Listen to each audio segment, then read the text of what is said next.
Well, I'd like to share a true testimony with you. The Bible says they overcome by the blood of the Lamb and the word of their testimony, and they love not their lives unto death. My wife and I were pastoring a church. We actually were pastoring two churches. I was pastoring a church in Chambersburg, Pennsylvania, and I was pastoring a church in the Gettysburg area. And my wife and I, we decided to go visit some parishioners one day, and so I had a 450 custom motorcycle. And so Kathy I thought she was 7 months pregnant, but I looked back over the dates, and she was 5 months pregnant, right around 5 months pregnant with Danny. My son Michael, of course, he was almost 2 years old or something, and so I got on the motorcycle, and the 450 isn't a very big motorcycle. It was a Honda Custom 450 motorcycle, so I get on it.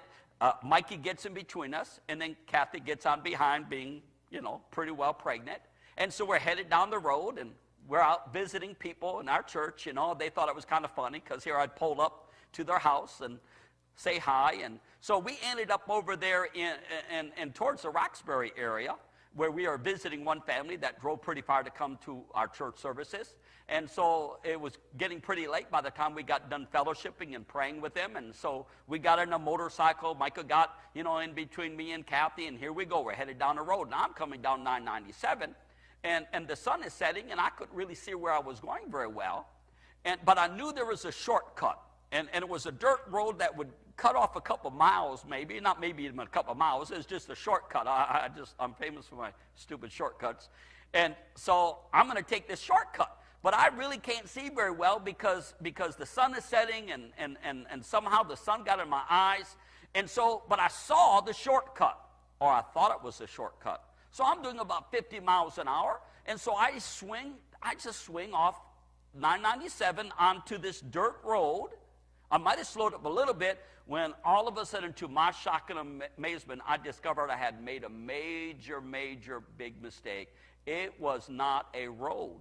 It was just a wide, probably about maybe 20 feet deep, if that deep, a part of dirt part where maybe an 18-wheeler could pull off, but I had pulled off it directly. Now, right in front of me, there is a telephone pole, there is a big pile of rocks, and there is a steel guardrail.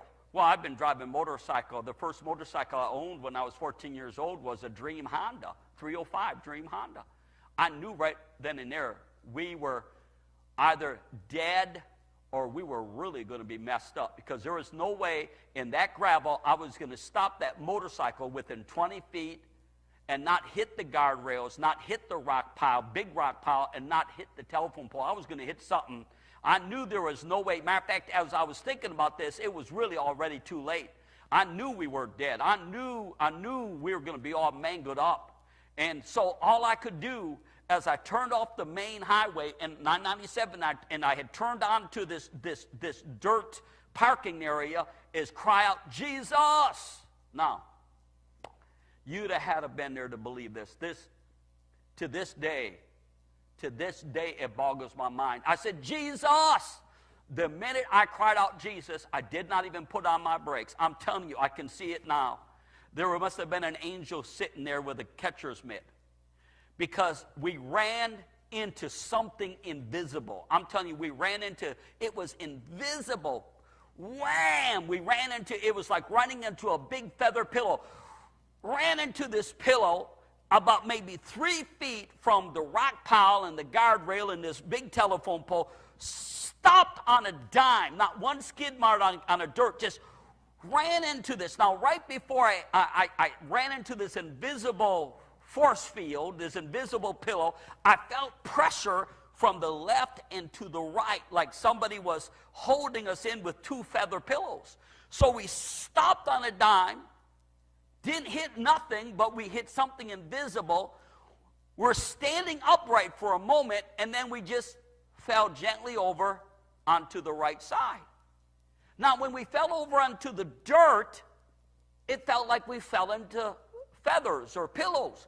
We fell over. We're laying there. Now, I'm laying there on the dirt. Michael's laying on the dirt. Kathy's laying on the dirt on this motorcycle that we had just laid over. Mikey wasn't even crying. And I turned around and I looked at my wife, and she looked at me, and her eyes were probably bigger than mine. And I said, whoa, what was that? And I mean, God's presence was just enveloping us, just overwhelming us. We're laying there, we're laughing, we're crying, we're shouting. We say, oh, God, because I knew we were mangled up. We were dead or something, man. There ain't no way that we could ever stop in time not to hit them rocks in the guardrail and the telephone pole. We're laying there. And my wife said to me with her trembling voice, she said, honey, she said, as we were coming down Highway 997, she said, I saw two pillars like fire, one on each side of us. Well, the angels of the Lord were with us, and God had supernaturally, divinely intervened and protected us from having a major accident, which probably would have not killed us, definitely got us all into the hospital. God is wonderful. God is amazing. Praise